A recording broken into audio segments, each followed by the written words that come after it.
ದಿನ ಏನಪ್ಪ ಸಾಂಬಾರು ಮಾಡೋದು ಅಂತ ಯೋಚನೆ ಮಾಡ್ತಿದ್ದೀರಾ? ಚಿಂತೆ ಬಿಡಿ, ನನ್ನ ಪೇಜ್ನ ಫಾಲೋ ಮಾಡಿ. ಬನ್ನಿ, ಇವತ್ತು ಮೊಳಕೆ ಕಟ್ಟಿ ಸಾಂಬಾರು ಹೇಗೆ ಮಾಡೋದು ಅಂತ ಹೇಳ್ಕೊಡ್ತೀನಿ. ಫಸ್ಟ್ ರಾತ್ರಿ ನಾನು ಮೊಳಕೆ ಕಟ್ಟಿಟ್ಟಿದ್ದೆ. ಆಮೇಲೆ ಅದಕ್ಕೆ ಬೇಕಾಗಿರೋ ಐಟಮ್ಸ್ ಇವೆಲ್ಲ. ಸ್ವಲ್ಪ ಎಣ್ಣೆ ಹಾಕ್ಕೊಳ್ಳಿ ಪ್ಯಾನ್ಗೆ.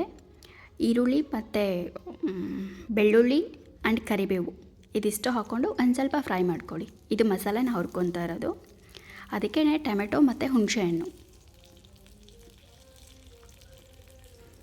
ಆಮೇಲೆ ಕೊಬ್ಬರಿ ಇದಿಷ್ಟು ಹಾಕ್ಕೊಂಡು ಫ್ರೈ ಮಾಡ್ಕೊಳ್ಳಿ.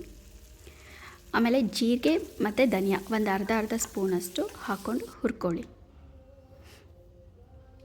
ಆಮೇಲೆ ಖಾರದ ಪುಡಿ ಮತ್ತು ಸಾಂಬಾರು ಪೌಡರ್ ಇದನ್ನು ಮಿಕ್ಸಿ ಮಾಡ್ಕೋಬೇಕು. ಸೊ ಈಗ ಮಸಾಲೆ ರೆಡಿ ಆಯಿತು. ಫಸ್ಟ್ ಒಂದು ಕುಕ್ಕರಲ್ಲಿ ಸ್ವಲ್ಪ ಎಣ್ಣೆ ಹಾಕ್ಕೊಳ್ಳಿ.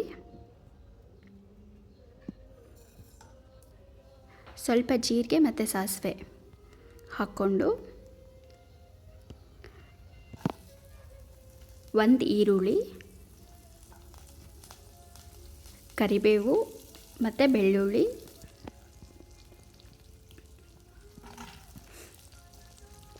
ಒಂದು ಅರ್ಧ ಆಲೂಗಡ್ಡೆ ಹಾಕ್ಕೊತಿದ್ದೀನಿ. ಇದು ಆಪ್ಷನಲ್, ಬೇಕಿದ್ದರೆ ಹಾಕ್ಕೊಳ್ಳಿ, ಬೇಡ ಅಂದರೆ ನಡೆಯುತ್ತೆ. ಆಮೇಲೆ ಇದಕ್ಕೆ ಬದನೆಕಾಯಿ ಕೂಡ ಹಾಕ್ಕೋಬೋದು. ನೀವು ಯಾವ ವೆಜಿಟೇಬಲ್ ಇಷ್ಟಪಡ್ತೀರೋ ಅದನ್ನು ಹಾಕ್ಕೋಬೋದು. ಸ್ವಲ್ಪ ಹಿಂಗೆ ಹಾಕ್ಕೊಂಡೆ ಈಗ. ಆಮೇಲೆ ಮೊಳಕೆ ಕಾಳನ್ನ ಹಾಕ್ಕೋಬೇಕು. ಇದು ಒಂದು ಸ್ವಲ್ಪ ಹಸಿಯ ವಾಸನೆ ಹೋಗೋವರೆಗೂ ಒಂದು ಸತಿ ಹುರ್ಕೊಳ್ಳಿ, ಫ್ರೈ ಮಾಡ್ಕೊಳ್ಳಿ.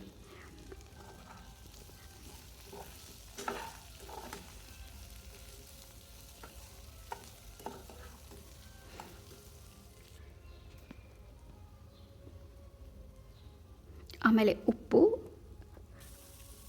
ಸ್ವಲ್ಪ ಬೆಲ್ಲ ಹಾಕ್ಕೊತಾ ಇದ್ದೀನಿ. ಆಮೇಲೆ ನಾವು ಆಗಲೇ ಏನು ಮಸಾಲೆ ರುಬ್ಬಿಟ್ಕೊಂಡಿದ್ವಲ್ಲ ಅದನ್ನು ಆ್ಯಡ್ ಮಾಡ್ಕೋಬೇಕು. ಆ್ಯಡ್ ಮಾಡಿಕೊಂಡು ಒಂದು ಸತಿ ಮಿಕ್ಸ್ ಮಾಡ್ಕೊಳ್ಳಿ ಇದನ್ನೆಲ್ಲ.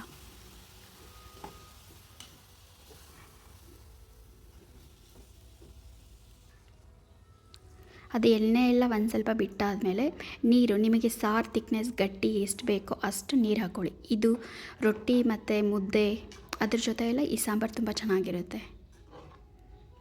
ಆಮೇಲೆ ಹೆಸರು ಕಾಳು ಪ್ರೋಟೀನ್ ಜಾಸ್ತಿ ಇರುತ್ತೆ, ಫೈಬರ್ ಹೆಚ್ಚಾಗಿರುತ್ತೆ. ಡಯಟ್ ಮಾಡೋರಿಗೆಲ್ಲ ಇದು ತುಂಬ ಬೆನಿಫಿಟ್ ಇದೆ ಇದರಿಂದ.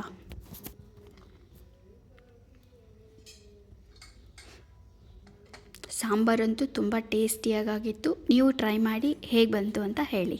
Thank you for watching.